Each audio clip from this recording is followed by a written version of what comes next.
Hello and welcome to Chicago This Week. I'm Kennedy Chase. Abortion access in this country has been a very popular debate over the past year. They say women can do anything men can do. We met three amazing women who are trailblazers and pioneers in male-dominated jobs here in Buenos Aires, Argentina. Although the individuals were removed from the property, they didn't go very far. As you can see, some of their belongings are still on the side of the road. They have blankets and towels hanging in the trees, and city officials even told me last night they were sleeping on the curb. Well, Jabari, it's a Senate bill 10 years in the making, and after much debate, Senate Bill 1 is beginning to see some action within the state's capital. Rain or shine, the weather today did not put these people in a pickle to be here at the Pickle Fest today. Are you guys excited? Yes, we're doing it for the dill. With issues like public policy and food insecurity, I'm here in the 4th Ward talking to residents about what they would like to see in their community moving forward. What is some advice you would give someone dealing with some mental health concerns, but they're just too afraid to ask for help? Coming off of I-20 will be looking a little different for North Augusta travelers. A brand new traffic light has been placed here off of this ramp instead of its traditional stop sign, causing this ramp to shift and this construction you see behind me to begin. Officer Ariana Preston was shot and murdered right in front of her home just a week before she was supposed to graduate from Loyola University. Soul and Smoke Barbecue doesn't just focus on the fresh ingredients like this, but they also make sure they focus on making a difference in their community. Now that we've learned about Lurie Children's Hospital's Safety Day mission and purpose, let's see what it looks like when this initiative is applied at a school in Chicago Heights. It is Election Day in Chicago. We are here at the Lakeshore Park polling site where voting is more important than ever. With issues like crime, homelessness, and education on the ballot, voters are coming out to make sure that their vote counts. For this municipal election, we've seen higher turnout than we've seen in almost 2 decades. So there's a lot of interest in this election so far. From candidate campaign promises. I'm Chuy Garcia, and enough is enough. To heated debates. So we are seeing a sick culture of states across this country that are using real lives as a political football. A parade to the polls is critical this municipal election. Because really it's the only way we can actually, for all intents and purposes, have any influence over our society. With over 300 candidates on the ballot, some Chicagoans believe the only way to achieve true democracy and see change is to go out and vote. Because if we wanted to have a democracy where every person counts and every person matters, then everybody should vote and participate in our elections.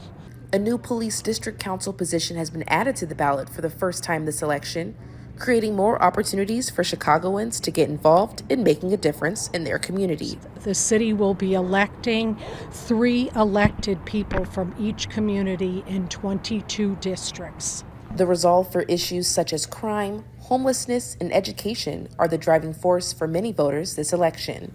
We have a homeless problem, we have a housing problem, all these types of things.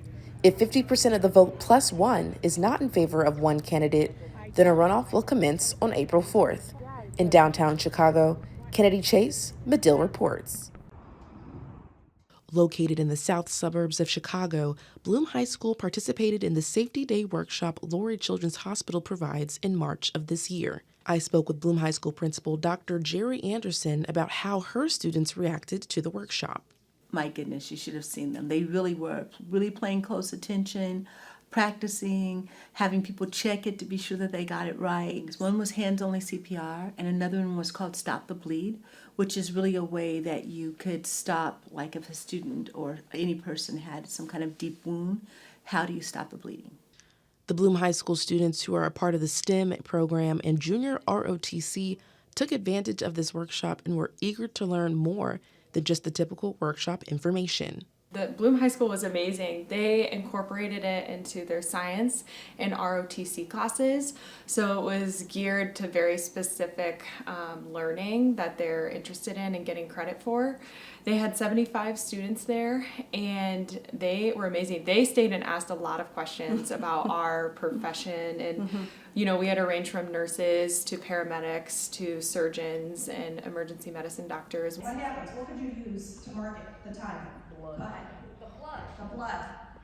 Dr. Anderson says these life-changing skills Lurie Children's provides empower students to feel more helpful on the scene. Well, it's our reality today.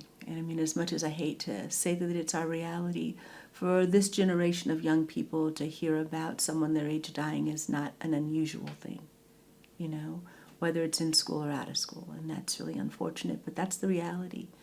And why not empower them? Always devastating when people who give their lives to the service of others lose their lives in that pursuit.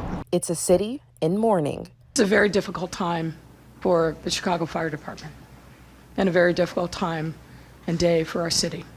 Chicagoans are still heartbroken after the death of 2 Chicago firefighters occurred 2 days in a row this past week.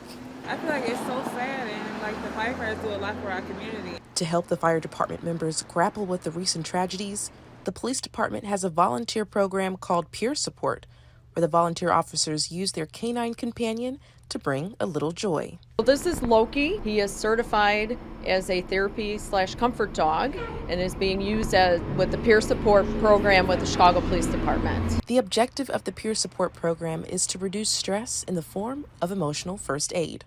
I think it makes the difference, and you definitely see some smiles, you see them relax, and they talk a little bit more about themselves and the experience and what they've been through.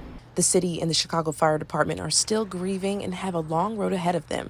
But because of programs like Peer Support, they won't have to go through it alone. In downtown Chicago, Kennedy Chase, Chicago This Week.